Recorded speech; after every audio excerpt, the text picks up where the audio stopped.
त्यांच्या सद्गुरूंनी सांगितलं गगनाहुनी वाढला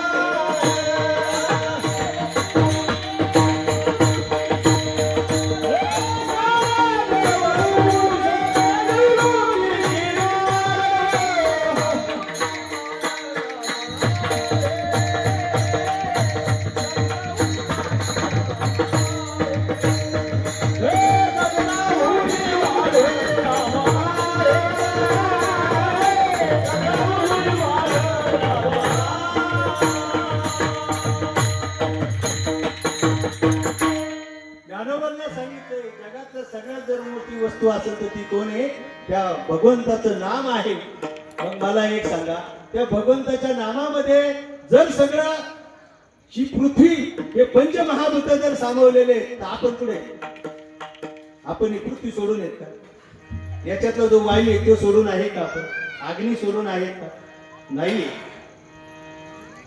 आणि जर आपल्याला त्या तत्वाचा जर विचार करायचा असेल तर ते तत्व फक्त एका गोष्टीत सामावलेलं आहे आणि त्या गोष्टीचं नाव काय आहे फक्त नाम आहे जगाच्या पाठीवर तुम्हाला सगळ्या गोष्टी भेटतील पण तत्व किलोवर भेटतं का तत्व कुठं भेटतं का नाही भेटत ते तत्व कशात केलेलं आहे ते तत्व बंद केलेलं आहे संतांच्या भाषेमध्ये ते कशामध्ये फिट केलेलं आहे ते तत्व नामामध्ये फिट केलेलं आहे म्हणून तर आमचे सेना महाराज म्हणतात जगाच्या बाजारी सर्व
काही जगाच्या बाजारी सर्व काही मिळे बरे हे दुर्लभ हरीचे बरे हे नाम काय एवढं सोपं आहे का नाम एवढं सोपं नाही नाम हाच देव आहे आणि नाम हेच कोण आहे भगवंत आहे मला एक सांगा जर एक दृष्टांत घेऊ आपण महाराज भगवंताला कशी कळकळ येईल आपण चालू जमान्यावरती एखादं दृष्टांत पाहू दृष्टांत असा आहे वडील वारलेले लहान मुले वडील वारलेले आणि पुढे काही दिवसांनी गावातला यात्रा उत्सव सारखा उत्सव आहे आणि आई आणि तो मुलगा त्या ग्रामदैवताच्या दर्शनाला गेलेला आहे आणि दर्शनाला गेल्यानंतर त्या मुलाला असं वाटलं त्यांनी ती खेळणीचे दुकानं पाहिले आणि खेळणीचे दुकानं पाहिल्यानंतर मला एक सांगा खेळणीचे दुकानं पाहिल्यानंतर त्याला असं वाटलं ती खेळणी आपण घ्यावी त्याला तो ट्रॅक्टर दिसला आई अगं आई तो ट्रॅक्टर घेणार ग पती गेलेले आहे पैशाची अडचण आहे प्रपंचामध्ये तिने सांगितलं अरे बाळा त्या ट्रॅक्टरची किंमत फार जास्त आहे आपल्याकडे पैसे नाहीये पुढे गेला छोटी खेळणी पाहिली आग्रह केला असा करीत करीत पुढे चालला तिने सांगितलं अरे बाळा तुला खरं सांगू का, खरं सांगू का बाळा, अरे तू माझा सोन्याचा तुकडा आहेस, तू माझा आधार आहेस, पण खरं सांगू का आतापर्यंत मला तुझ्याशी खोटं बोलत आले, तू खरं सांगू का लाडक्या, अरे बाळा माझ्याजवळ 1 रुपया सुद्धा नाहीये. बाळ रडायला लागले. रडता रडता तेवढ्यात त्या ठिकाणी काय आलेले, एक वरात आलेली. वरात काय आलेले महाराज, त्या ठिकाणी वरात आलेले. दुपारची जी वरात निघाली ना पारण्याची, अशी काहीतरी एक वरात आली किंवा दिंडी आली. आणि त्या दिंडीतलं वाद्यविद्या ऐकल्यानंतर त्या बाळाचं लक्ष काय झालेलं आहे, तिकडं कन्वर्ट झालं. आणि ते बाळ काय केलं, त्या आईला सोडलं त्या बाळाने. आणि आई सुद्धा एका जागेवर उभी राहिली. त्या बाळाने आईचा हात सोडला. आईला वाटलं बाळ पुढे जाईल, देवळामध्ये जाईल. पण ती दिंडी जशी जशी लांब चालत चालली तस तसा तो बाळ सुद्धा काही गेला, लांब गेला. लांब गेल्यानंतर ज्यावेळेस ती दिंडी पुढे गेली आणि ह्या लक्षात आलं, याच्या काय लक्षात आलं, ह्या बाळाच्या लक्षात आलं का आपण कोणाला सोडले, आईला सोडले. आपली आई कुठे, आणि बाळाने जोर जोराने अंबरला चोरायला लागलेला आहे. तुमच्यासारखे महात्मे होते त्या दिंडीमध्ये. त्यांनी सांगितलं बाळा रडू नको, तू कोणाचा आहे. त्यांनी नाव सांगितलं. अरे बाळा रडू नको, मी तुला जाता जाता खेळणी घेऊन देतो. बाळ काय म्हणलं, मला खेळणी. अरे बाळा ते नाही तर मी तुला दुसरी खेळणी घेऊन देतो. मला खायला नको, मला खेळणी नको. त्याचा एकच टाव होता. काय टाव होता त्याचा, आई, माझी आई. आणि इकडं आईला वाटलं देवळात असं, आई देवळाच्या परिसरात आई गेलेली आहे. आईला बाळ दिसलं नाही. आईच्या चित्तामध्ये काय होतं, बाळ होतं. तिथं काय झाली, ताटातूट झाली.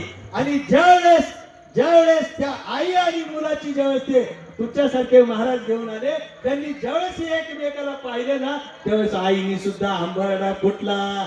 आणि आई आणि बाळ सुद्धा तिथून तशीच आपली चित्त चैतन्याची गाठ काय झालेली, आपली तुटलेली आहे. आणि ती तुटलेली गाठ जर जोडायची असेल तर नामरूपी आईच्या आपल्याला काय राहावं लागेल, काही त्या आईच्या बोटाला धरून राहावा. तेव्हा आपल्याला त्या आईला जशी त्या मुलाचा जसा खळवळा आला, त्याच पद्धतीने जर नामावर जर आरूढ राहिला, जर साधक जर नामावर आरूढ राहिला, तर एक दिवस त्या भगवंताला सुद्धा त्याची कळकळ आल्याशिवाय राहणार. भेटेल का नाही भगवंत, भेटणं सोपं आहे का नाही.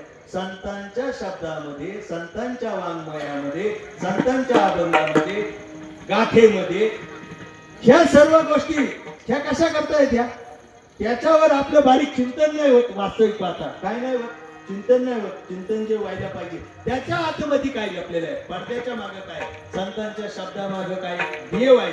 नाम हेच काय आहे, देव आहे. आणि अशा प्रकारे त्या भगवंताला तुझी हे आल्याशिवाय राहणार नाही.